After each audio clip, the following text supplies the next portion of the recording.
दोस्तों, आज हम बात करने वाले हैं क्या सचिन की सीमा को भारत की नागरिकता मिल पाएगी।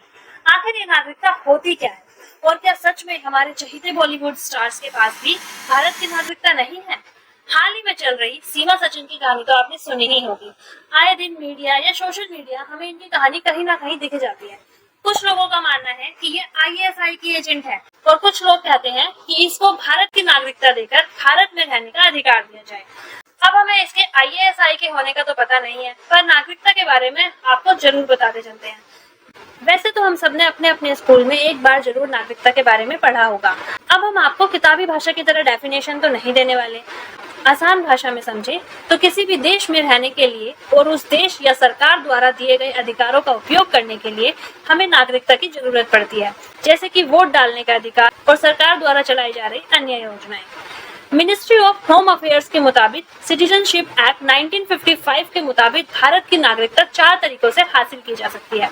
यह प्रोविजन सिटीजनशिप एक्ट 1955 के सेक्शन 3, 4, 5(1) और 5(4) में दिए गए हैं। भारत में जन्म होने पर नागरिकता प्रदान की जाती है। इसके कुछ नियम भी हैं, जैसे 26 जनवरी 1950 को या इसके बाद और 1 जुलाई 1987 के पहले जिन लोगों का भारत में जन्म हुआ है वे भारतीय नागरिक कहलाएंगे।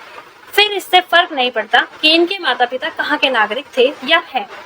1 जुलाई 1987 से 2 दिसंबर 2004 के बीच भारत में जन्म लेने वाला ऐसा शख्स जिसके जन्म के समय उसके माता या पिता में से कोई भी एक नागरिक है, वो भारतीय नागरिक कहलाएगा।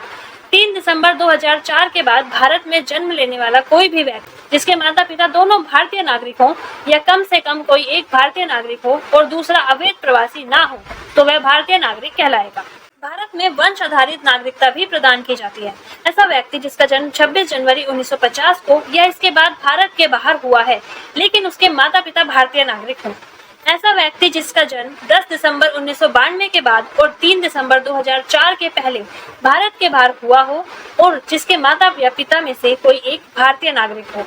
ऐसा व्यक्ति जिसका जन्म 3 दिसंबर 2004 के बाद भारत के बाहर हुआ हो, लेकिन उसके माता या पिता यह घोषित करें कि उसके पास किसी दूसरे देश का पासपोर्ट नहीं है और वह जन्म के 1 साल के अंदर भारतीय दूतावास में रजिस्ट्रेशन करवा ले। भारत की नागरिकता रजिस्ट्रेशन के जरिए भी पाई जा सकती है और इसके लिए भी कुछ नियम तय हैं।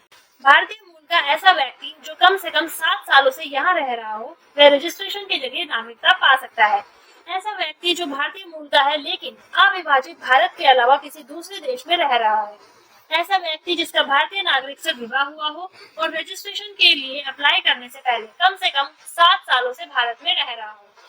ऐसे व्यक्ति के छोटे बच्चे जो भारतीय नागरिक है। नेचरलाइजेशन के जरिए भी भारत की नागरिकता पाई जा सकती है। यदि कोई व्यक्ति 12 साल से भारत में रह रहा है और सिटीजनशिप एक्ट के 3rd शेड्यूल की सभी क्वालिफिकेशन पूरी कर रहा है, तो उसे भी नागरिकता मिल सकती है। अब इन नियमों के मुताबिक तो सीमा को भारतीय नागरिकता मिलना मुश्किल है। और यही नहीं, भारत के कुछ बॉलीवुड स्टार्स के पास भी भारत की नागरिकता नहीं है। जैसे आलिया भट्ट के पास ब्रिटिश नागरिकता है और अक्षय कुमार के पास कनाडा की नागरिकता है। दीपिका पादुकोण के पास भी भारत की नहीं बल्कि डेनमार्क की नागरिकता है। ऐसे ही और नई जानकारी जानने के लिए हमारे चैनल को लाइक और सब्सक्राइब करें। Thank you.